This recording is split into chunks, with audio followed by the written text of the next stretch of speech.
The Adventure of the Speckled Band, चितकबरी पट्टी का राज। आज हम आपको ले चलेंगे दुनिया के सबसे मशहूर जासूस शर्लॉक होम्स के एक नए मुअम्मे की गहराइयों में। चितकबरी पट्टी का राज एक ऐसी कहानी है जिसमें छुपी है पुरअसरार मौत, खतरनाक जहर और खुफिया साजिशें। आए होम्स और वाटसन के साथ मिलकर इस बुत्थी को सुलझाएं। ये अप्रैल 1883 की एक सुबह थी कि मेरी आंख खुली तो देखा कि शर्लॉक होम्स पूरे कपड़ों में तैयार मेरे बिस्तर के पास खड़ा है। वो आमतौर पर देर तक सोने वाला था, इसलिए जब मैंने घड़ी देखी और उस पर 7:45 बज रहे थे तो मुझे हैरत हुई, बल्कि हल्का सा बुरा भी लगा क्योंकि मैं खुद वक्त का बहुत पाबंद था। होम्स ने मुस्कुराते हुए कहा, माफ करना वाटसन, तुम्हें जगाना पड़ा, मगर आज तो सबकी नींद खराब हुई है। मिसेस हडसन को किसी ने जगाया, उसने मुझे जगा दिया और अब मैं तुम्हें जगा रहा हूं। नहीं, एक मुवक्किल आई हैं। लगता है कोई नौजवान खातून खासी घबराई हुई हालत में पहुंची है और मुझसे मिलने पर मुसिर है। वो इस वक्त बैठक में मुंतजिर है। अब जब कोई लड़की इस वक्त सुबह लंदन की सड़कों पर भटकती फिरे और सोए हुए लोगों को बिस्तर से उठवा दे तो जाहिर है कि मामला बहुत अहम होगा। अगर यह केस दिलचस्प निकला तो मुझे यकीन है कि तुम इसे शुरू से देखना चाहोगे। इसी ख्याल से मैंने तुम्हें जगाया ताकि मौका खो ना जाए।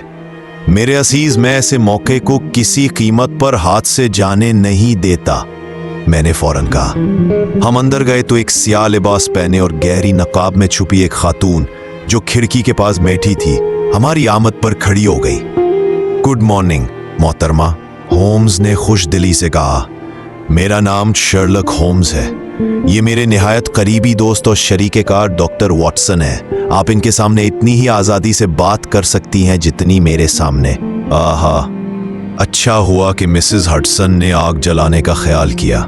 तशरीफ लाइए, अंगीठी के करीब बैठें। मैं आपके लिए गर्म कॉफ़ी मंगवाता हूँ। आप कांप रही हैं, मैं देख रहा हूँ। मुझे सर्दी नहीं कपकपा रही, खातून ने दबी हुई आवाज में कहा और उसकी हिदायत पर अपनी जगह बदल ली। फिर क्या है? होम्स ने नरमी से पूछा।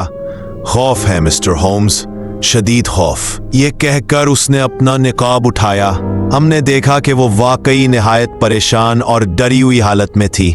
उसका चेहरा जर्द और थका हुआ, आंखें बेचैन किसी सताए हुए जानवर की तरह सरमी हुई थीं। उसके नक्शो निगार और जिस्मानी वजह से लगता था कि वो 30 बरस की होगी, मगर बालों में कबल वक्त सफेदी झलक रही थी और उसके चेहरे पर थकन और अजियत के आसार नुमाया थे।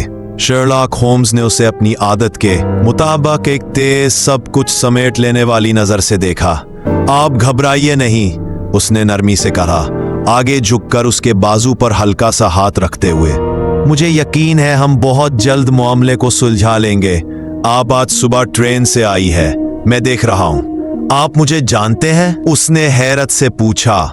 नहीं, मगर मैंने आपके बाएं दस्ताने की हथेली में रिटर्न टिकट का आधा हिस्सा देखा है। जाहिर है आप सुबह सवेरे निकली हैं और स्टेशन पहुंचने से पहले एक घोड़ा गाड़ी में कीचड़ वाली सड़क से गुजरी हैं। खातून ने चौंक कर हैरानी से मेरी तरफ देखा। कोई जादू नहीं है यार मोहतरमा, होम्स मुस्कुराकर बोला। आपके कोट के बाएं बाजू पर 7 जगह कीचड़ के छींटे लगे हैं और वो बिल्कुल ताज़ा है। इस तरह मिट्टी सिर्फ घोड़ा गाड़ी के पहियों से उड़ती है, और वो भी तब जब मुसाफिर कोचवा के बाएं तरफ बैठा हो। जो भी आपके दलाइल हों, आप बिल्कुल दुरुस्त है। खातून ने कहा। मैं 6 बजने से पहले घर से निकली, 20 मिनट पर लेदरहेड पहुंची और वहां से पहली ट्रेन लेकर वाटरलू आई। सर, अब मैं ये दबाव बर्दाश्त नहीं कर सकती। अगर ये हालात यूं ही रहे तो मैं पागल हो जाऊंगी। मेरा कोई नहीं जिससे मैं मदद मांग सकूं सिवाय एक के, और वो बेचारा भी कुछ ना कर पाएगा। मैंने आपके बारे में सुन रखा है मिस्टर होम्स। आपका नाम मुझे मिसेस फेरेंटुश ने बताया था, वही खातून जिनकी आपने मुश्किल घड़ी में मदद की थी। इन्हीं से मुझे आपका पता मिला। ओह सर, क्या आप मेरे लिए भी कुछ नहीं कर सकते? कम से कम इस घने अंधेरे में कोई मामूली सी रोशनी तो डाल दें जिसने मुझे चारों तरफ से घेर रखा है। इस वक्त मेरे पास आपकी खिदमत का मुनासिब सिला देने की गुंजाइश नहीं, मगर 1 महीने या 6 हफ्ते में मेरी शादी हो जाएगी और अपनी आमदनी पर मेरा इख्तियार होगा। उस वक्त मैं आपकी एहसानमंद साबित हो सकूंगी। होम्स ने मेज की तरफ रुख किया, ताला खोलकर एक छोटी सी नोटबुक निकाली और उस पर नजर दौड़ाई। फिर इंतोष, उसने सोचते हुए कहा, हाँ, मुझे वो केस याद है। ये एक ओपल के ताज, ओपल तियारा का मामला था। बहरहाल मोहतरमा, मैं आपको यकीन दिलाता हूं कि आपके मामले में भी वही मेहनत और तवज्जो करूंगा जो मैंने आपकी दोस्त के लिए की थी। जहां तक मुआवजे का ताल्लुक है, मेरा पेशा खुद मेरे लिए सबसे बड़ा इनाम है। अलबत्ता आप जिस वक्त मुनासिब समझें, सिर्फ मेरे अखराजात अदा कर देना काफी होगा। और अब गुजारिश है कि आप सब कुछ बिला झिझक हमें बताएं ताकि हम इस मामले पर राय कायम कर सके। डांट, खुदा। फातून ने गहरा सांस लिया और बोली, मैंने आपके बारे में सुना है मिस्टर होम्स कि आप इंसान के दिल के पोशीदा तरीन शर तक निगाह डाल सकते हैं। शायद आप मुझे बता सकें कि मैं इन खतरात के दरमियान कैसे चलूं जो मुझे चारों तरफ से घेरे हुए हैं। मैं पूरी तवज्जो से सुन रहा हूं मोहतरमा, होम्स ने कहा। मेरा नाम हेलन स्टोनर है और मैं इस वक्त अपने सौतेले बाप के साथ रहती हूँ, जो इंग्लैंड के कदीम तरीन सैक्सन खानदानों में से एक रॉयल्स ऑफ स्टोक मोरेन का आखिरी जिंदा फर्द है। ये जगह सिरे की मगरबी सरहद पर वाक़ है। होम्स ने सर हिलाया। ये नाम मेरे लिए अजनबी नहीं। हेलन ने बात जारी रखी। हमारा खानदान एक जमाने में इंग्लैंड के दौलतमंद तरीन खानदानों में शुमार होता था। हमारी जागीरें शुमाल में बर्कशायर तक और मगरिब में हैम्पशायर तक फैली हुई थी। लेकिन पिछली सदी में खानदान के 4 मुसलसल वारिस हद से ज्यादा अय्याश और फजूल खर्च निकले। फिर रिजेंसी के दौर में एक और वारिस ने जुआ खेलकर बाकी बची कुची दौलत भी बर्बाद कर दी। यूं आखिर में हमारे पास सिर्फ चंद एकड़ जमीन और 200 साल पुराना आबाई घर रह गया, और वो भी भारी कर्ज या रहन में फंसा हुआ है। हेलन ने सिलसिला गुफ्तगू जारी रखा। आखिरी स्क्वायर यानी जागीरदार ने अपनी बकिया जिंदगी वहीं गुजार दी। उनके इकलौते बेटे यानी मेरे सोतेले वालिद ने हालात को देखते हुए फैसला किया कि जमाने के बदलते रंग के मुताबिक खुद को ढालना होगा। चुनाचे एक रिश्तेदार से कर्ज लिया, जिसकी मदद से उन्होंने तिब की तालीम हासिल की और कलकत्ता चले गए। वहां अपनी काबिलियत और मजबूत शख्सियत के बायस उन्होंने बहुत कामयाब मेडिकल प्रैक्टिस शुरू कर ली। एक दिन घर में चोरियों के मुसलसल वाकयात की वजह से उनका गुस्सा काबू में न रहा और उन्होंने गुस्से में अपने हिंदुस्तानी खानसामे को मार डाला। वो फांसी की सजा से तो बाल बाल बचे, मगर तवील कैद भुगतनी पड़ी। रिहाई के बाद जब वो इंग्लैंड लौटे तो शिकस्त खुर्दा, तल्ख और मायूस इंसान बन चुके थे। डॉक्टर रायलेट हैं हिंदुस्तान में क़याम के दौरान मेरी माँ से शादी की, मेजर जनरल स्टोनर की बेवा। उस वक्त मैं और मेरी जुड़वा बहन जूलिया सिर्फ 2 बरस की थी। हमारी वालदा की आमदनी खासी अच्छी थी, कम से कम 1000 पाउंड सालाना। उन्होंने अपनी जिंदगी में तय कर दिया था कि जब तक हम उनके साथ रहेंगे, ये आमदनी मुकम्मल तौर पर डॉक्टर रायलेट के इख्तियार में होगी। अलबत्ता हमारी शादी की सूरत में हर एक को मुनासिब सालाना रकम दी जाएगी। इंग्लैंड वापसी के कुछ ही अरसे बाद हमारी वालदा का इंतकाल हो गया। 8 साल पहले करेओ के करीब एक ट्रेन हादसे में उनकी वफात के बाद डॉक्टर रायलेट ने लंदन में डॉक्टरी दोबारा शुरू करने की कोशिश तर्क कर दी और हमें स्टोक मोरेन के पुराने आबाई घर ले आए। वालदा का सरमाया हमारी ज़रूरियात के लिए काफ़ी था और यूं ऐसा लगता था कि हमारी ज़िंदगी खुशी और सुकून से गुजरेगी। लेकिन इसी अरसे में हमारे सौतेले वालिद में खौफनाक तब्दीली पैदा हो गई। इब्तिदा में आसपास के लोग इस बात पर बहुत खुश थे कि रायलेट ख़ानदान का कोई फ़र्द फिर से अपने आबाई घर में रहने आ गया है। वो चाहते थे कि वो मिलें जुलें, मेल जोल हो। लेकिन इसके बरअक्स डॉक्टर रायलेट ने लोगों से मिलना जुलना तकरीबन छोड़ दिया। वो घर में ही बंद रहते और अगर बाहर निकलते तो किसी से भी जरा सी बात पर लड़ पड़ते। उनके गुस्से में पागलपन की सी शिद्दत थी जो इस खानदान के मर्दों में नस्लन चली आ रही है। मेरे ख्याल में हिंदुस्तान के गर्म खित्तों में लंबी रहाइश ने इस कैफियत को और भी बढ़ा दिया था। कई शर्मनाक लड़ाइयां हुई, जिनमें से 2 तो अदालत तक जा पहुंची और आखिरकार वो पूरे गांव के लिए एक खौफ की अलामत बन गए। लोग उन्हें देखते ही रास्ता छोड़ देते क्योंकि वो निहायत तनुमंद शख्स और गुस्से में बिल्कुल काबू से बाहर हो जाते थे। गुज़श्ता हफ्ते एक होलनाक मंजर ने गांव को दहला दिया। उससे कि एक वहशियाना दौरे में मेरे सौतेले वालिद ने गांव के फौलादगर को पुल की पथरीली मिंडेर के पार बहते नाले में उछाल दिया। अगर मैं अपनी जमा पूंजी और जो रुपया पैसा हाथ आ सका सब ना दे डालती तो ये मामला यकीनन फिर अदालत और रुसवाई तक जा पहुंचता।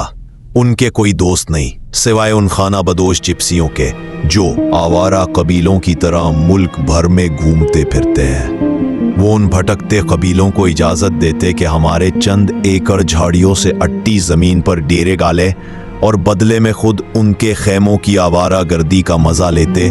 कभी कभी हफ्तों उनके साथ वाइब रहते।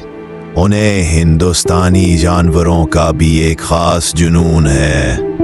उनका वहाँ एक वाकिफकार है जो मुख्तलिफ जानवर भेजता रहता है। इस वक्त भी अहाते में एक चीता और एक बब्बून आज़ादाना घूमते फिरते हैं और देहाती उनसे तकरीबन उतना ही डरते हैं जितना उनके मालिक से। मेरी बातों से आप अंदाज़ा लगा सकते हैं कि मेरी बेचारी बहन जूलिया और मेरी ज़िंदगी में खुशियों के रंग बहुत कम थे। कोई मुलाजिम हमारे साथ टिकने पर आमादा ना होता। चुनाचे बरसों तक घर का सारा काम हम दोनों ही को संभालना पड़ा। वो अपनी मौत के वक्त सिर्फ 30 बरस की थी, मगर उसके बाल बिल्कुल मेरी तरह पहले ही सफ़ेद होना शुरू हो चुके थे। तो आपकी बहन अब इस दुनिया में नहीं रही? होम्स ने पूछा। वो 2 बरस पहले चल बसी और मैं आपसे उसी की मौत के बारे में बात करना चाहती हूँ। आप समझ सकते हैं कि जिस तन्हाई भरी जिंदगी का मैंने जिक्र किया है उसमें हमारे लिए अपने हम अमर या हम मर्तबा लोगों से मिलने का कोई मौका ना था। अलबत्ता हमारी एक खाला, मेरी माँ की बहन मिस होनवरिया वेस्टविल हारो के करीब रहती थी। हमें कभी कभार उनके घर चंद रोज गुजारने की इजाजत मिल जाती। 2 बरस पहले क्रिसमस के मौके पर जूलिया वहां गई थी और वहीं उसकी मुलाकात एक वजीफा याफ्ता मेरीन अफसर से हुई जिससे उसकी मंगनी तय हो गई। मेरी बहन के वापस आने पर सौतेले वालिद इस रिश्ते से आगाह हुए, मगर उन्होंने शादी पर कोई एतराज ना किया। लेकिन शादी की मुकर्ररा तारीख में अभी 15 दिन भी बाकी न थे कि वो हौलनाक वाक़या पेश आया जिसने मुझे मेरी एक ही सच्ची रफ़ीक़े हयात से हमेशा के लिए महरूम कर दिया। शर्लक होम्स कुर्सी से तेक लगाए, आंखें मूंदे, सर कुशन में धंसाए बैठा था। अब उसने हल्का सा रुख बदला और आंखें नीम वा करते हुए खातून की तरफ देखा। बराहे करम तमाम तफसीलात पूरी वजाहत से बयान कीजिए, उसने कहा। मेरे लिए ये सब बयान करना आसान है क्योंकि उस भयानक जमाने का एक एक मंजर आज तक मेरी याद पर नक्श है। जिस हवेली में हम रहते थे वो सदियों पुरानी इमारत थी, ऐसी कि उसकी हर ईंट और सतून में गुजरे जमानों की सरगोशियां महसूस होती थीं। मगर अब इस वसी इमारत का सिर्फ एक गोशा आबाद रह गया था और वही हमारा रिहायशी हिस्सा था। इसी हिस्से में हमारी ख्वाबगाहें थी, सब की सब निचली मंजिल पर, जबकि इमारत के दरमियानी हिस्से में दीवान खाना और पुरानी तर्ज की निशिस्तगाहें थीं जहां कभी जिंदगी की आमदोरफ्त हुआ करती थी मगर अब अक्सर सुनसान रहती थी। इन 3 कमरों में पहला डॉक्टर रॉयल्ट का था, दूसरा मेरी बहन जूलिया का और तीसरा मेरा। कमरों के दरमियान कोई अंदरूनी दरवाजा ना था, लेकिन तीनों एक ही तवील और खामोश राहदारी में खुलते थे। क्या मेरी बातें वाज़ेह हैं? बिल्कुल वाज़ेह, होम्स ने कहा। इन तीनों कमरों की खिड़कियां सामने लान में खुलती थीं। उस मनहूस रात डॉक्टर रॉयल्ट अपने कमरे में तो जल्दी चले गए, मगर हमें इल्म था कि वो सोए नहीं हैं। जूलिया को उनके हिंदुस्तानी सिगारों की तेज बू से सख्त उलझन होती थी, लिहाजा वो अपना कमरा छोड़कर मेरे पास आ गई और कुछ देर हम उसकी आने वाली शादी के बारे में बातें करती रहीं। 11 बजे वो उठ खड़ी हुई, मगर दरवाजे पर रुककर पलट कर मुझे देखने लगी। हेलन, जरा बताओ, क्या तुमने कभी आधी रात के सुन्नाटे में किसी को सीटी बजाते सुना है? नहीं, कभी नहीं, मैंने जवाब दिया। और क्या ये मुमकिन है कि तुम खुद नींद में सीटी बजा लो? बिल्कुल नहीं। लेकिन क्यों पूछ रही हो? इसलिए कि पिछली चंद रातों से ठीक 3 बजे के करीब मैं एक मध्यम मगर साफ सीटी की आवाज सुनती हूँ। मेरी नींद बहुत हल्की है, सो मैं फौरन जाग जाती हूँ। समझ नहीं आता आवाज कहाँ से आती है, शायद किसी अगले कमरे से या लान की तरफ से। मैंने सोचा तुमसे पूछ लूं, शायद तुमने भी सुनी हो। नहीं, मैंने तो नहीं सुनी। जरूर वो नाहंजार खाना बदोश लोग होंगे जो बागीचे के करीब पसेरा किए हुए हैं। ये भी हो सकता है, मगर अगर आवाज लान से आती थी तो ताज्जुब है कि तुमने भी क्यों ना सुनी। मेरी नींद तुम्हारी निस्बत गहरी है। खैर, गालबन कोई अहम बात नहीं। ये कहकर वो मुस्कुराई, मेरे कमरे से निकली, दरवाजा बंद किया और चंद लम्हों बाद मैंने चाबी घूमने की आवाज सुनी। वो अपने कमरे में बंद हो चुकी थी।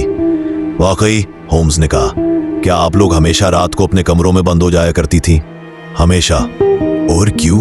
मैंने पहले अर्ज किया था कि उनके पास चीता और बबून था। जब तक दरवाजे बंद न कर लें, हमें जरा सी भी हिफाजत महसूस ना होती थी।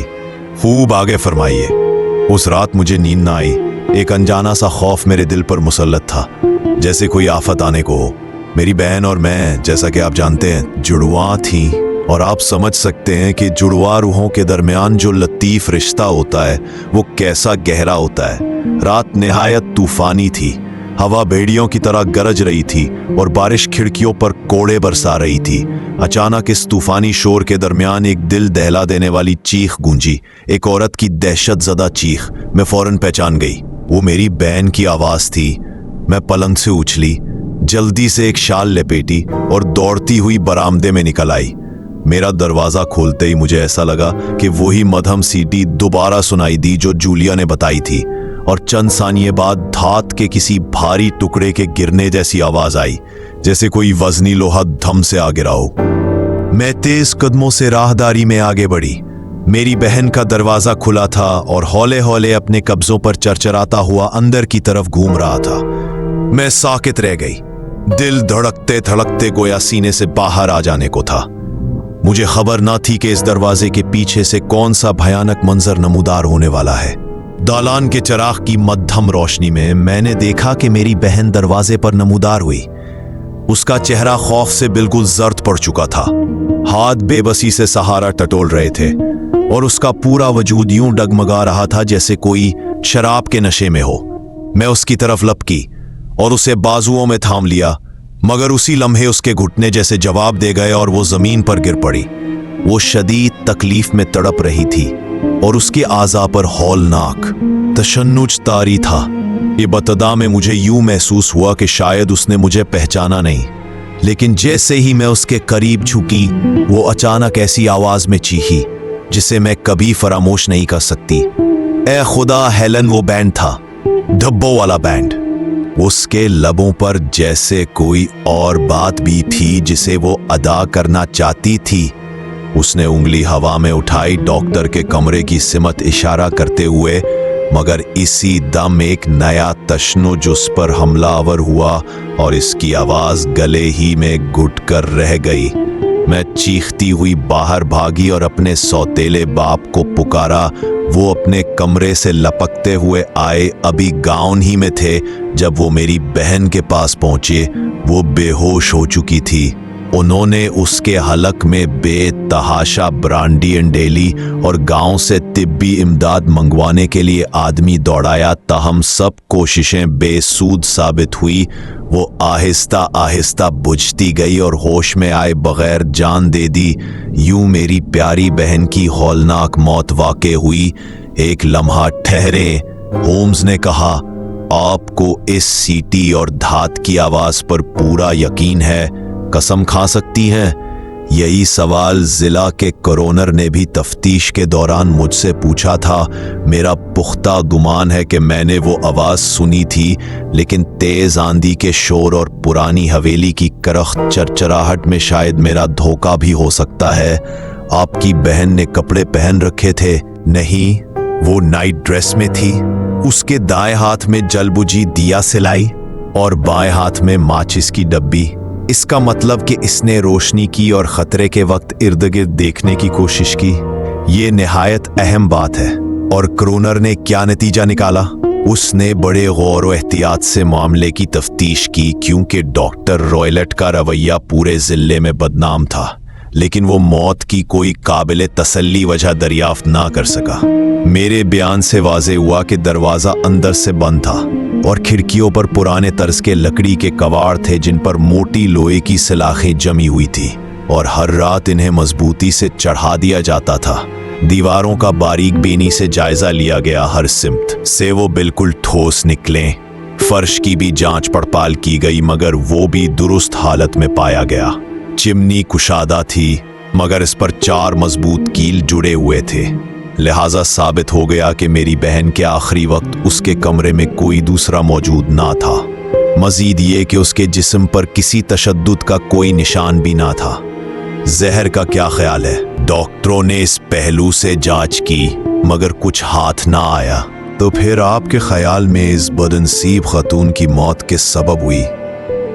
मेरा यकीन है कि वो महज खौफ और शदीद सदमे से मरी। अलबत्ता ये क्या था जिसने उसे इस कदर दहशतज़दा किया, ये मेरी समझ से बाहर है। क्या बागीचे के उस हिस्से में खाना बदोश चिप्सी मौजूद थे? जी हाँ, वो तो लगभग हमेशा ही वहाँ मौजूद रहते हैं। अच्छा, और इसके बैंड, चतकबरे बैंड कहने से आपने क्या मतलब लिया?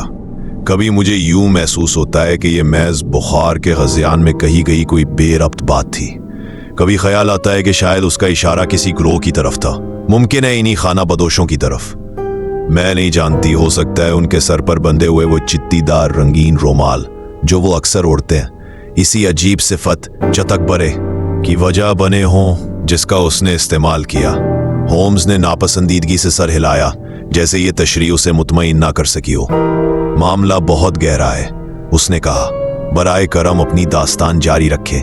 इस वाक़े को 2 बरस गुजर चुके हैं और मेरी जिंदगी तब से अब तक पहले से भी ज्यादा तन्हा रही है। लेकिन एक माह कबल मेरे एक अजीज दोस्त जो मुझे कई बरसों से जानते हैं ने शादी की पेशकश करके मुझे इज्जत बख्शी। उनका नाम आर्मिटेज है, पर्सी आर्मिटेज, मिस्टर आर्मिटेज के दूसरे साहिबजादे जो क्रेन वाटर रेडिंग के नजदीक रहते हैं। मेरे सौतेले बाप ने इस तजवीज पर कोई एतराज नहीं किया और हमारा निकाह मौसम बहार में तय पाया है। 2 रोज कबल इमारत के मगरबी हिस्से की मरम्मत शुरू हुई और मेरे कमरे की दीवार में शगाफ कर दिया गया, जिसके बायस मुझे कमरा छोड़कर इसी हुजरे में रहना पड़ा जिसमें मेरी बहन ने दम तोड़ा था, और इसी बिस्तर पर सोना पड़ा जिस पर वो सोया करती थी। जरा मेरा दिल तसव्वुर कीजिए, जब गुज़श्ता शब में जागती लेटी अपनी बहन के हौलनाक अंजाम के मुतालिक सोच रही थी कि रात की सन्नाटों में अचानक वही मदहम सीटी की आवाज सुनाई दी, वही आवाज जो उसकी मौत की पेश खैमा थी। मैं फौरन बिस्तर से उछली और चिराग जलाया मगर कमरे में कुछ नजर न आया। मैं इस कदर दहशत ज़दा थी कि दोबारा बिस्तर पर लेटने की हिम्मत न हुई, चुनाचे कपड़े बदल कर बैठ गई।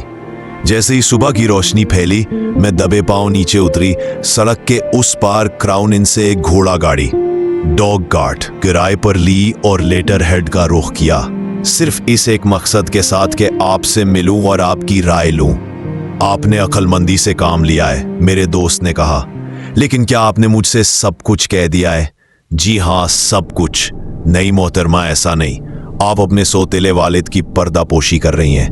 आपका क्या मतलब है? जवाब में होम्स ने आहिस्ता से उस स्याह लेस के हाशिए को पीछे से रखाया जो हमारी मेहमान की कलाई पर पड़ा था। वहां 5 नेलगो निशान, 4 उंगलियों और एक अंगूठे के साफ उभरे हुए थे। आपके साथ सख्त जुल्म हुआ है, होम्स ने कहा। वो खातून गहरी सुर्खी से तुमतमा उठी और जल्दी से अपनी जख्मी कलाई छुपा ली। वो सख्त मिजाज आदमी है, उसने हिचकिचाते हुए कहा, और शायद अपनी ताकत का अंदाजा नहीं रखता। लंबी खामोशी छा गई। होम्स अपनी ठोड़ी दोनों हाथों पर टिकाए अंगारों में सुलगती आग को घूरने लगा। आखिरकार बोला, ये मामला निहायत गहरा है। कोई लाहे अमल तय करने से पहले मुझे बेशुमार तफसीलात जानना जरूरी है, मगर वक्त हमारे पास बहुत कम है। अगर हम आज स्टोक मोरन आ जाएं तो क्या मुमकिन है कि आपके सोतीले वालिद वो इल्म में आए बगैर उन कमरों का मुआयना कर सके? इत्तफाक से वो आज शहर आने का इरादा रखते हैं किसी निहायत अहम काम से। गालिब गुमान है कि सारा दिन बाहर रहेंगे और आपको कोई मुदाखलत नहीं होगी। हमारे पास अब एक खानसामा है मगर वो बूढ़ी और सादा दिल है, मैं उसे आसानी से कहीं भेज सकती हूँ। बहुत खूब वॉटसन, क्या आप इस सफर पर किसी तरह का एतराज रखते हैं? हरगिज नहीं, मैंने जवाब दिया।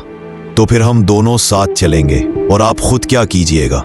मैं शहर आई हूं तो 2 एक काम निपटा लूंगी, मगर 12 बजे वाली गाड़ी से वापस पहुंच जाऊंगी ताकि आपकी आमद तक मौजूद रहूं, और आप हमें दोपहर की आवाज ही में देख लेंगी। मुझे भी चंद छोटे मोटे मामलात निपटाने हैं। क्या आप नाश्ता करके नहीं जाएंगी? नहीं, मुझे इजाजत दीजिए। आपसे अपना दिल हल्का करके मैं पहले ही खुद को निस्बतन हल्का महसूस कर रही हूँ। सहपहर आपसे मुलाकात की मुंतजर रहूंगी। ये कहकर उसने अपनी सियाह गनी निकाब चेहरे पर गिराई और कमरे से यूं निकल गई जैसे साया गुजर गया हो। उसके जाते ही होम्स कुर्सी पर टेक लगाकर बोला, वॉटसन, तुम्हारी राय? मेरी नजर में ये मामला निहायत पुरअसरार और नहुसत भरा दिखाई देता है। हाँ, बारीक भी और होलनाक भी, होम्स ने जेरे लब कहा। यही वजह है कि आज हम स्टोक मोरीन जा रहे हैं। मैं आंखों से देखना चाहता हूं कि आखिर है क्या शैतान का खेल। ये आखिरी लफ्ज इसलिए होम्स के मुंह से निकला कि हमारे कमरे का दरवाजा यकाक धराम से खुला और एक देवकामत शख्स चौखट में आ खड़ा हुआ। उसका लिबास एक अजीब इम्तिजाज था। कहीं पेशावराना वकार झलकता था और कहीं देही रंग। सियाह टॉप हेड, लंबा फ्रॉक कोट, घुटनों तक ऊंचे चर्मी बूट और हाथ में शिकार का कोड़ा। वो इतना बुलंद कामत था कि उसकी टोपी दरवाजे के ऊपरी किंगरे से जा लगी और चौड़ा ऐसा कि गोया उसने दरवाजे का पूरा दहाना भर लिया हो। एक पुरहैबत चेहरा जिस पर 1000 झुर्रियां आफताब की तमाजत से झुलस चुकी थीं और जिसकी रंगत जर्दी माइल होकर हर बदबातनी की गवाही दे रही थी, हम दोनों के दरमियान घूम फिरकर तेज निगाहों से देखने लगा। धंसी हुई आंखें और ऊंची दुबली गोश्त से आरी नाक उसे किसी खूंखार शिकारी परिंदे का साहुलिया बख्श रही थी। तुम में से होम्स कौन है? इस अजीबुल खिलकत मखलूक ने पूछा। मेरा नाम होम्स है जनाब, लेकिन आपको मुझ पर फौकियत हासिल है कि आपका नाम मेरे इल्म में नहीं। मेरे रफीक ने निहायत मतानत से जवाब दिया। मैं डॉक्टर ग्राइम्सबी रॉयलेट, स्टोक मरीन का बाशिंदा हूं। वाकई डॉक्टर साहब, होम्स ने निहायत शाइस्तगी से कहा। तशरीफ रखिए, बैठने की कोई जरूरत नहीं। मेरी सौतेली बेटी यहां आई थी। मैं इसके निशाने कदम ढूंढता हुआ यहां तक पहुंचा हूं। उसने तुमसे क्या कहा है? इस मौसम के लिहाज से आज कुछ सर्दी सी है, होम्स ने बात मोड़ते हुए कहा। उसने तुमसे क्या कहा है? बूढ़ा शख्स तैश में आकर चीखा। मगर सुना है कि इस बरस जाफरानी फूल खूब खिल रहे हैं। होम्स बराबर बेतकल्लुफी से गुफ्तगू जारी रख के रहा। हाँ, तो तुम मुझे टालने की कोशिश कर रहे हो। वो घुराते हुए आगे बढ़ा और अपने शिकार वाले कोड़े को लहराते हुए बोला, मैं तुम्हें जानता हूं, ओ बदतमीज शख्स। तुम्हारे चर्चे पहले भी सुन रखे हैं। होम्स, जो दूसरों के काम में नाक घुसीड़ता है। होम्स मुस्कुरा दिया। होम्स हर जगह मुंह मारने वाला। होम्स की मुस्कुराहट गहरी हो गई। होम्स स्कॉटलैंड यार्ड का खुद साख्ता अफसर। होम्स हंसा। आपकी गुफ्तगू खासी दिल लगी है। जब जाएं तो दरवाजा बंद कर दीजिएगा, क्योंकि ठंडी हवा दाखिल हो रही है। मैं तब जाऊंगा जब अपनी बात पूरी कह चुकूंगा। खबरदार, मेरे मामलात में मुदाखलत मत करना। मुझे मालूम है कि मिसेस स्टोनर यहां आई थी। मैं उसके पीछे पीछे आया हूं। मुझसे उलझना खतरनाक है। ये देखो, वो चीते की सी लपक से आया, आतिशदान के पास रखी हुई लोहे की मोटी सलाख उठाई और दोनों हाथों से कमान की मानिंद मरोड़ दी। अपने आप को मेरी गिरफ्त से बचाकर रखना। वो खुराया और मुड़ी हुई सलाख चोले में फेंक कर निकल गया। खासे खुश अखलाक बुजुर्ग मालूम होते हैं, होम्स ने कहकहा लगाते हुए कहा। अगरचे मैं इतना तनुमन नहीं, मगर अगर वो कुछ देर और ठहरता तो मैं उसे दिखा देता कि मेरी गिरफ्त भी कुछ कम सख्त नहीं। ये कहते हुए उसने सलाख उठाई और एक भरपूर झटके से उसे सीधा कर दिया। ताज्जुब है कि इसने मुझे सरकारी तफ्तीशकारों के साथ एक ही सफ में खड़ा कर दिया। बहरहाल, इस वाक़े ने हमारे मामले में एक नया रंग भर दिया है। अब वॉटसन, नाश्ते का ऑर्डर करते हैं और फिर मैं डॉक्टर्स कॉमन्स की तरफ जाऊंगा। उम्मीद है कि वहां से इस मामले से मुतल्लिक कुछ कारआमद मालूमात हाथ लगेंगी। करीब 1 बजे होम्स अपनी मुहिम से वापस आया। उसके हाथ में नीले रंग का एक कागज था जिस पर आदादो शुमार दर्ज थे। मैं मरहूमा बीवी की वसीयत देखाया हूं। इसने कहा, असल मफहूम जानने के लिए मुझे जरूरी था कि इन सरमायाकारियों की मौजूदा कदर का हिसाब लगा लूं जिनसे इस वसीयत का ताल्लुक है। बीवी की वफात के वक्त कुल आमदनी 1100 पाउंड के करीब थी, मगर ज़रूरी आमदनी में कमी के बायस अब ये घटकर 750 पाउंड रह गई है। शादी की सूरत में हर दुख्तर 25-50 पाउंड सालाना की हकदार होगी। ये साफ जाहिर है कि अगर दोनों लड़कियां ब्याही जाती तो इस शख्स के हिस्से में महज चंद कौड़ियों के बराबर रकम रह जाती और सिर्फ एक बेटी की शादी भी उसकी आमदनी पर कारी ज़रब लगाने के लिए काफ़ी थी। गोया आज की तहकीक रायगा नहीं गई, क्योंकि इसने साबित कर दिया कि इस बूढ़े के पास इस रिश्ते की राह में रुकावट डालने के निहायत मजबूत मुहर्रकात मौजूद हैं। और अब वॉटसन, ये मामला इतना नाजुक है कि सुस्ती की ज़रा भी गुंजाइश नहीं, खसूसन जबकि वो बददिमाग शख्स ये जान गया है कि हम इसके मामलात में दिलचस्पी ले रहे हैं। अगर तुम तैयार हो तो कोचवान को बुलाकर वाटरलो स्टेशन चलें। मुझे तुमसे एक दरखास्त भी है, अपना रिवॉल्वर जेब में रख लेना। वाटरलो पहुंचकर खुशकिस्मती से हमें लेटर हेड जाने वाली रेल मिल गई। वहां स्टेशन के करीब वाक़े सराय से एक घोड़ा गाड़ी किराए पर ली और रवाना हो गए। फिर एक जगह एक घने दरख्तों से भरा हुआ बाग नरम ढलान की सूरत ऊपर की जानिब फैलता नजर आया। उन्हीं दरख्तों की शाखों के दरमियान से एक निहायत कदीम महल्ली इमारत की छत झांकती दिखाई देती थी। स्टोक मोरान, होम्स ने कहा। जी सर, वही डॉक्टर ग्राइम्सबी रॉयल्ट का घर है, कोचवान ने जवाब दिया। वहां कुछ तामीराती काम हो रहा है, होम्स ने कहा। हमें वहीं जाना है, वो सामने गांव है। कोचवान ने बाएं जानिब छतों के एक झुरमट की तरफ इशारा किया। मगर अगर आप सीधा घर जाना चाहते हैं तो बेहतर होगा कि इस छोटी बाड़ से उतर जाएं और खेतों के दरमियान से चलने वाले पगडंडी वाले रास्ते से चले जाएं। देखिए वहां जहां वो खातून चल रही हैं, और मेरा ख्याल है कि वो खातून मिस स्टोनर है। होम्स ने आंखों पर हाथ का साया करते हुए कहा। हाँ, मेरा ख्याल है कि हमें आपके मशवरे पर अमल करना चाहिए। हम उतरे, किराया अदा किया और घोड़ों वाली गाड़ी खड़खड़ाती हुई लेदरहेड की तरफ वापस चली गई। मैंने मुनासिब समझा। होम्स ने बाड़ फलांगते हुए कहा कि ये शख्स वही समझे कि हम यहाँ किसी तामीराती मशवरे या किसी बाकायदा पेशावराना काम के सिलसिले में आए हैं। इससे बेजा बातें फैलने से रुक जाएंगी। दोपहर बखैर मिस स्टोनर। अब देख रही है कि हम अपने वादे के मुताबिक हाजिर हैं। सुबह वाली हमारी मौकिला तेज कदमों से हमारी जानिब आईं और उनके चेहरे से खुशी झलक रही थी। मैं आपका बेचैनी से इंतजार कर रही थी, उन्होंने गर्मजोशी से हाथ मिलाते हुए कहा। सब कुछ बहुत अच्छा हो गया है। डॉक्टर रॉयल शहर गए हैं और गालिबन शाम तक वापस नहीं आएंगे। हमें डॉक्टर साहब से मिलने का एजाज भी हासिल हो गया, होम्स ने कहा और चंद जुमलों में पेश आए तमाम वाकयात बयान कर दिए। मिसेस स्टोनर का चेहरा सुन्न होकर सफेद पड़ गया। या खुदा, वो चीख उठी। इसका मतलब है इसने मेरा पीछा किया था। ऐसा ही मालूम होता है। वो इतना मक्कार है कि मुझे कभी यकीन नहीं होता कि मैं इसकी नजर से महफूज हूं। वापसी पर वो क्या कहेगा? इसे खुद अपने बारे में सोचना पड़ेगा, क्योंकि मुमकिन है उसे मालूम हो जाए कि अब कोई इसके अपने जाल से ज्यादा चालाक इसकी ताक में है। आप आज रात इससे खुद को बंद करके रखें। अगर इसने जरा भी तशद्दुद करने की कोशिश की तो हम आपको फौरी आपकी खाला के पास हीरो ले जाएंगे। अब हमें अपना वक्त बेहतरीन अंदाज में इस्तेमाल करना होगा, लिहाजा बराह करम फौरन हमें वो कमरे दिखाए जिनका मुआयना करना है। इमारत सरमई पत्थर की बनी थी, जिस पर काई के धब्बे जाबजा जमे हुए थे। दरमियान में बुलंद हिस्सा था, गोया बोसीदगी और वीरानी की मुकम्मल तस्वीर। मरकजी हिस्सा भी ज्यादा बेहतर हालत में नहीं था, अलबत्ता दाएं बाजू की तामीर निस्बतन नई दिखाई देती थी। इस जानिब खिड़कियों पर पर्दे लगे थे और चमनियों से उठता हुआ नीला धुआं बता रहा था कि खानदान इसी हिस्से में रिहाइश पजीर है। होम्स बेतरतीब घास वाले सामने के लॉन पर आहिस्ता आहिस्ता चहलकदमी करता हुआ खिड़कियों के बैरूनी हिस्सों का निहायत गौर से जायजा लेने लगा।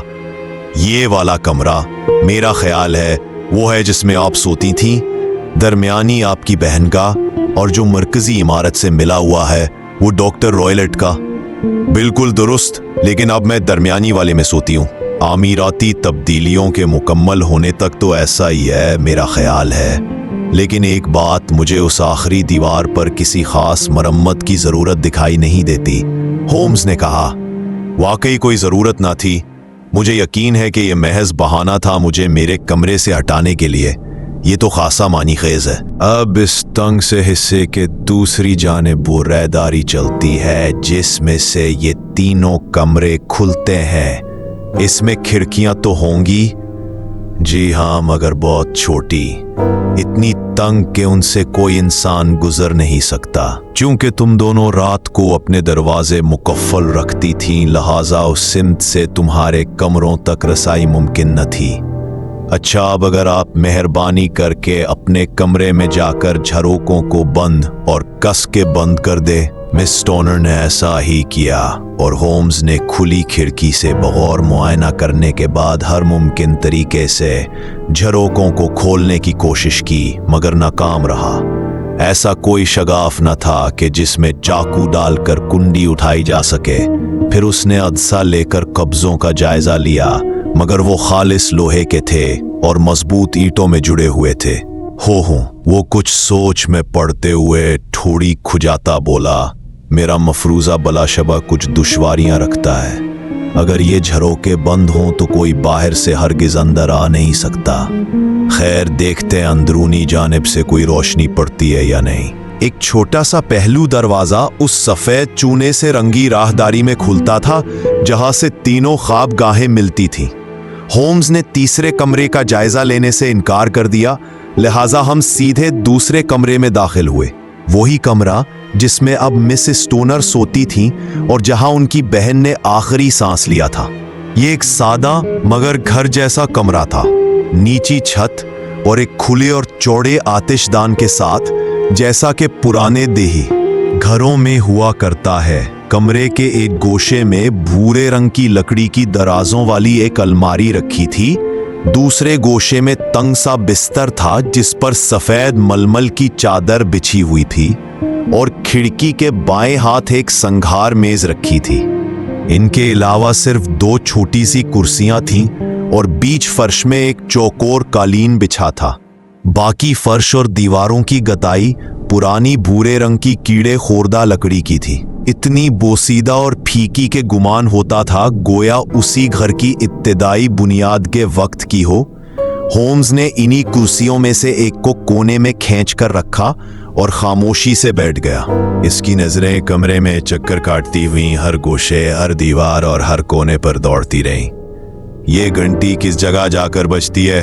आखिरकार उसने बिस्तर के पास लटके हुए मोटे रस्से की तरफ इशारा करते हुए पूछा, जिसका झालर वाला इसरा तो तकिए पर ही पड़ा था। ये घरेलू मुलाजमा के कमरे से मिलती है। ये बाकी चीजों की निस्बत नहीं दिखाई देती है। जी, इसे सिर्फ 2 बरस हुए लगवाए हुए। शायद आपकी बहन ने इसे लगवाने की फरमाइश की होगी। नहीं, कम से कम मैंने तो कभी उसे इस्तेमाल करते नहीं देखा।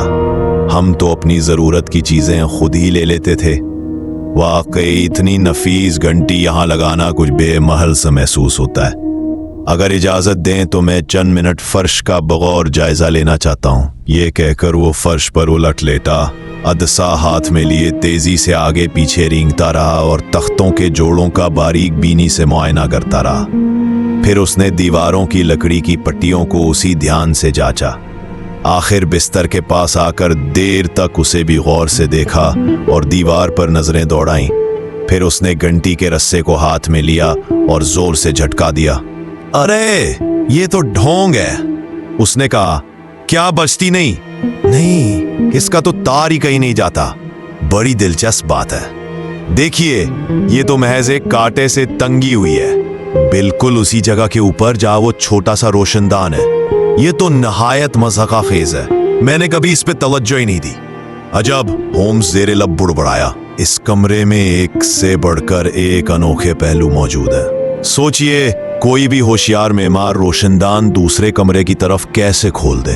थोड़ी सी मेहनत के साथ वो खिड़की बाहर की फजा से जोड़ सकता था।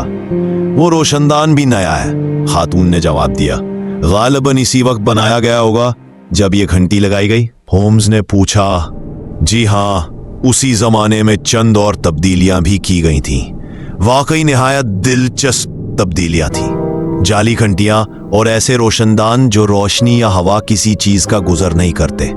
होम्स ने कहा, अगर इजाजत हो मिसेस स्टोनर, तो अब हम अंदर वाले कमरे का भी जायजा ले लें। डॉक्टर ग्राइम्सबी रॉयलेट का कमरा सोतेली बेटी के कमरे से बड़ा जरूर था, मगर सादगी में उससे कम ना था। एक खेमानुमा बिस्तर, किताबों की एक छोटी सी अलमारी जिनमें ज्यादातर इल्मी और तकनीकी मौज़ूआत की किताबें थीं। बिस्तर के पास एक आर्म चेयर, दीवार के साथ एक सादा लकड़ी की कुर्सी, एक गोल मेज और एक बड़ा लोहे का सेफ। यही चंद चीजें थीं जो बज़ाहिर नजर आती थीं। होम्स आहिस्तगी से कमरे में टहलने लगा और निहायत बारीक बीनी के साथ हर शय का मुआयना करने लगा। यह क्या रखा है? उसने लोहे के सेफ पर उंगली से हल्की सी ठक ठक करते हुए पूछा। मेरे सोतेले वालिद के कारोबारी कागजात। अच्छा, तो तुम इसके अंदर देख चुकी हो? सिर्फ एक बार, कुछ साल पहले। मुझे याद है कि वो कागजात से भरा हुआ था। मिसाल के तौर पर, इसमें कोई बिल्ली तो नहीं छुपी हुई? नहीं, ये कैसा अजीब ख्याल है। अच्छा, तो ये देखिए। इसने सेफ के ऊपर रखी दूध से भरी एक छोटी प्लेट उठा ली। नहीं, हमारे यहाँ बिल्ली नहीं है। हाँ, अलबत्ता एक चीता और एक बबून जरूर है। हाँ, वो तो है, लेकिन चीता भी तो बिलाखिर बिल्ली ही की एक बड़ी नस्ल है, और मेरे ख्याल में दूध की ये जरा सी प्लेट इसकी भूख मिटाने के लिए काफी नहीं हो सकती। खैर, एक नुक्ता है जिसे मैं परखना चाहता हूँ। वो लकड़ी की कुर्सी के सामने झुक कर बैठ गया और अदसे के साथ इसकी निशिस्त को निहायत गौर से जांचा। शुक्रिया, अब बात साफ हो गई। वो उठते हुए बोला और अदसा जेब में रख लिया। अरे, ये तो खासी दिलचस्प चीज है। जिस चीज ने उसकी नजर खींची थी वो बिस्तर के कोने पर लटकी हुई एक छोटी सी कुत्ते की कोड़ा नमा रस्सी थी, मगर वो अपनी ही शक्ल में मुड़ी हुई थी और ऐसे बांधी गई थी कि इससे रस्सी का एक फंदा सा बन गया था।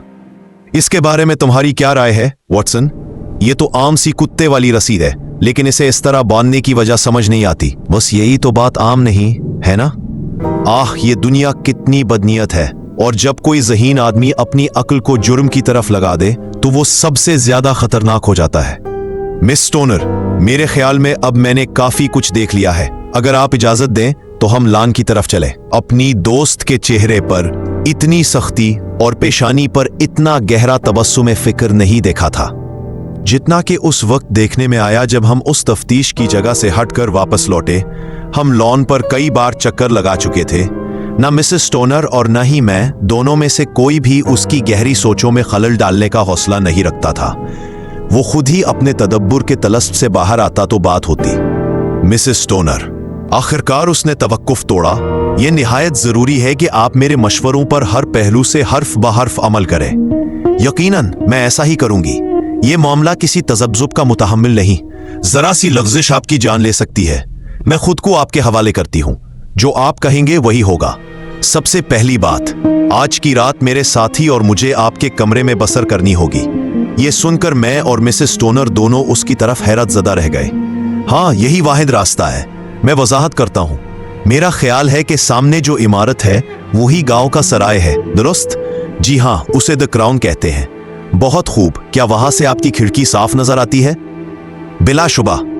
तो आपने ये करना है, जब आपके सौतेले वालिद वापस आएं तो आप सर दर्द का बहाना करके अपने कमरे तक महदूद हो जाएं। फिर जब आप उन्हें रात के लिए अपने कमरे में जाते सुन ले तो अपनी खिड़की के शीशे खोलकर क्लिप खोल दीजिएगा और लैंप को वहीं रख दीजिएगा।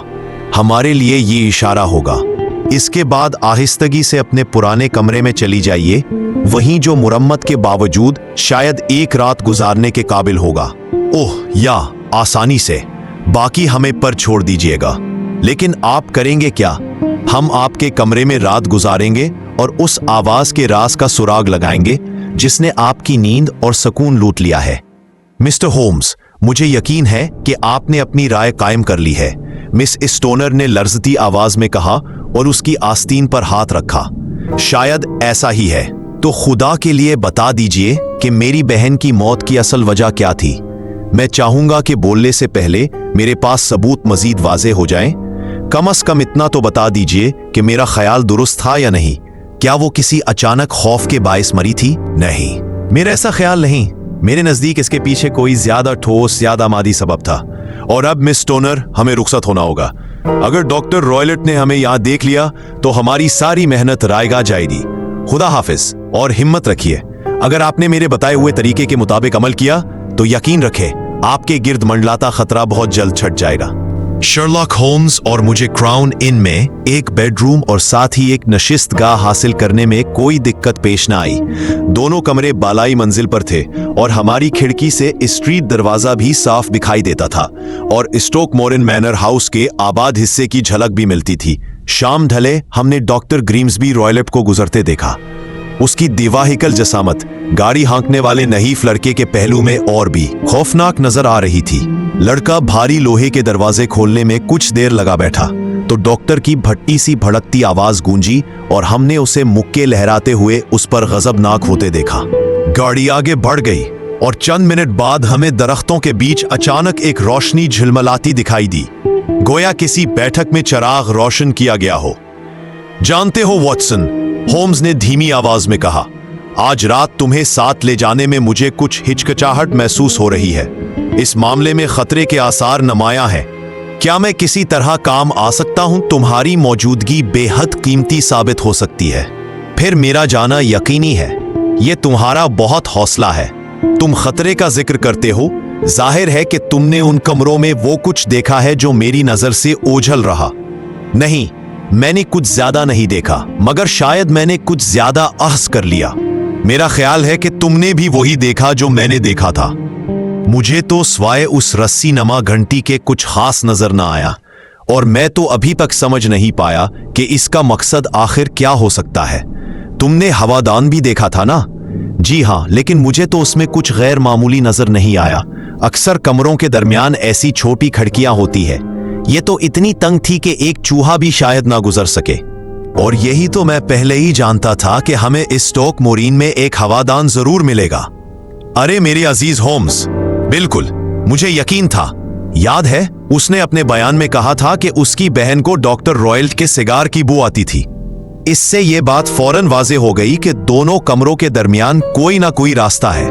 वो रास्ता ज्यादा बड़ा नहीं हो सकता था, वरना तफ्तीश में फौरन नोट किया जाता। इसलिए मैंने फौरन नतीजा निकाला कि वहां एक हवादान जरूर होगा। मगर इसमें खतरे की बात क्या है? देखो, कम से कम तारीखों का एक निहायत अजीब इत्तेफाक तो है। हवादान बनाया जाता है, एक रस्सी लटकाई जाती है और फिर वो खातून जो उस बिस्तर पर सोती थी मर जाती है। क्या ये बात तुम्हें चौंका नहीं देती? अभी तक तो मुझे दोनों के दरमियान कोई रब्त समझ नहीं आ रहा। क्या तुमने उस बिस्तर के बारे में कोई खास बात महसूस की थी? नहीं, वो फर्श से जुड़ा हुआ था, पेचों से कसा हुआ। क्या तुमने पहले कभी कोई बिस्तर इस तरह जमीन से बंधा हुआ देखा है? नहीं, कभी नहीं। यानी वो खातून अपना बिस्तर जरा सा भी नहीं हटा सकती थी। उसे हर हाल में हवादान और उस रस्सी, जी हाँ, हम उसे घंटी की रस्सी नहीं कह सकते, कि ऐन नीचे रहकर सोना पड़ता था। होम्स, मैं बेख्तियार बोल उठा। मुझे अब धुंधले धुंधले अंदाज में समझ आने लगा है कि तुम इशारा किस जानिब कर रहे हो। हम वाकई किसी निहायत खौफनाक और निहायत बारीक काम में पर वक्त मुदाखलत करने जा रहे हैं। बारीक भी और लर्जा देने वाला भी। जब एक डॉक्टर गुमराह हो जाए तो वो सबसे खतरनाक मुजरिम बन जाता है। उसके पास इल्म भी होता है और आसाब भी। पाल्मर और प्रीचर्ड अपने जमाने के चोटी के तबीब थे और मुजरिम भी, मगर यह शख्स इससे भी गहरावार करता है। मगर मेरा ख्याल है वॉटसन, हम इससे भी गहरावार करेंगे। लेकिन रात गुजरने से पहले हमें काफी होलनाक मनाजिर देखने पड़ेंगे। खुदा के लिए चंद घंटे के लिए पाइप सुलगाकर जहन को किसी खुशगवार सिमत मोड़ लेते हैं। तकरीबन 9 बजे दरख्तों के बीच जगमगाती रोशनी बुझ गई और मैनर हाउस की सिमत मुकम्मल तारीकी छा गई। 2 तवील सातें गुजर गईं। ठीक 11 बजे के घड़ियाल के साथ ही सामने वाले हिस्से में एक तेज रोशनी नमूदार हुई। हमारा इशारा आ गया। होम्स उछलकर खड़ा हुआ। ये बीच वाली खिड़की से आया है। कमरे से निकलते वक्त उसने मुख्तसरन सराय के मालिक को बता दिया कि हम एक जानने वाले से मिलने जा रहे हैं और मुमकिन है कि रात वहीं गुजारें। अगले ही लम्हे हम तारीक सड़क पर थे। सर्द हवा चेहरों पर पड़ रही थी और घने अंधेरे में एक अकेली जर्द रोशनी हमें हमारी सुनसान मुहिम की तरफ राह दिखा रही थी। हदूद में दाखिल होना कोई मुश्किल ना था कि पुरानी बाड़ के कई हिस्से मुरम्मत ना होने के बायस खुले पड़े थे। दरख्तों के बीच से। गुजरते हुए हम सब्जाजार तक पहुंचे, उसे खामोशी से उबूर किया और खिड़की से अंदर दाखिल होने ही वाले थे कि झाड़ियों के झुंड में से यकेयाक कोई खौफनाक बिगड़ा हुआ सा बच्चा निकला। बल खाती हरकत के साथ घास पर गिरा और फिर अचानक दौड़ता हुआ तारीकी में गुम हो गया। खुदा की पनाह, मैं सरगोशी में चीख पड़ा, ये तुमने भी देखा? होम्स भी यकदम चौंक उठा। उसने घबराहट में मेरी कलाई थाम ली, फिर अगले ही लम्हे दबे कहकाहे के साथ मेरे कान के करीब झुका और बोला, क्या उम्दा घराना है? वो बबून था। मुझे डॉक्टर के अजीबो गरीब पालतू जानवर याद आ गए। एक चीता भी था, खुदा जाने वो कब हमारे कंधों पर आ बैठे। मैंने होम्स की पैरवी करते हुए जूते उतारे और अंदर दाखिल हुआ तो कुछ इत्मीनान सा हुआ। होम्स ने धीरे से झरोके बंद किए, चराग मेज पर रखा और कमरे का जायजा लिया। हर चीज वैसी ही थी जैसे दिन में नजर आई थी। फिर वो दबे पांव मेरे करीब आया, हाथ को निगरी बनाकर कान से लगा दिया और इतनी आहिस्ता सरगोशी की कि अल्फाज सुनने के लिए कानों को पूरी कुवत लगानी पड़ी। जरा सी भी आवाज हमारी पूरी मंसूबाबंदी को नाकाम बना सकती है। मैंने आहिस्ता सा सर हिलाकर जाहिर किया कि मैंने बात सुन ली है। हमें मुकम्मल अंधेरे में बैठना होगा, जरा सी रोशनी भी वो हवादान से देख लेगा। मैंने फिर सर हिलाया। मैंने अपना रिवॉल्वर निकाला और मेज के कोने पर रख दिया। होम्स एक लंबा बारीक सा डंडा भी साथ लाया था, जिसे उसने अपने पहलू में बिस्तर पर रख दिया। उसके बराबर माचिस की डब्बी और मोमबत्ती का छोटा सा बुझा हुआ सिरा रखा। फिर उसने चराग मधम किया और कमरा यकसर तारीकी में डूब गया। मैं इस खौफनाक पहरे की घड़ियों को कभी नहीं भुला सकूंगा। ऐसा सुकूत जैसे दुनिया का सांस रुक गया हो। किसी सांस की, किसी जुनबिश की आहट तक न सुनाई देती थी। लेकिन मुझे यकीन था कि मेरा साथी चंद कदम के फासले पर खुली आंखों से मेरी ही तरह एक आसाबी कश्मकश में बैठा है। धड़कनें सुनाई देती, अपनी शतरों ने रोशनी के आखिरी जर्रात भी रोक दिए थे और हम घुप अंधेरे में मुकम्मल सुकूत में इंतजार करते रहे। बाहर कहीं रात के किसी परिंदे की पुकार गूंजी। एक बार तो खिड़की के बिल्कुल करीब से कोई लंबी सी बिल्ली नमा गराई हुई आवाज आई, जो इस बात का सबूत थी कि चीता वाकई खुला फिर रहा है। दूर कहीं गरजदार आवाज में गिरजाघर की घड़ी हर 15 मिनट बाद वक्त सुनाती गुजर रही थी। वो हर रुबा घंटा जैसे एक अजियत बनकर गुजरता। 12 बजे, फिर 1, फिर 2, फिर 3 बजे और हम उसी खामोश कर्बनाक इंतजार में बैठे रहे, बेखबर के आने वाले लम्हात में क्या होलनाक मंजर हमारा मुंतजर है। अचानक हवादान की तरफ एक लम्हे के लिए रोशनी चमकी और फौरन गायब हो गई। लेकिन फौरन ही वहां से जलते तेल और गर्म लोहे की तेज बू आने लगी। लगता था साख वाले कमरे में किसी ने चराग जलाया है। मुझे हल्की सी हरकत सुनाई दी, फिर सब कुछ फिर से खामोश हो गया, लेकिन बू और तेज होती जा रही थी। मैं तकरीबन आधे घंटे तक खामोशी से सुनता रहा। फिर एक नई आवाज आई, एक हल्की सी मुसलसल सीटी जैसी आवाज, जैसे बॉयलर से भाप निकलती हो। जैसे ही हमने वो आवाज सुनी, होम्स फौरन बिस्तर से उछला, माचिस जलाई और अपने हाथ में पकड़ी लाठी से घंटी के रस्से पर जोर से जरब मारी। देख रहे हो वॉटसन? होम्स की आवाज एकदम गूंजी। देख रहे हो?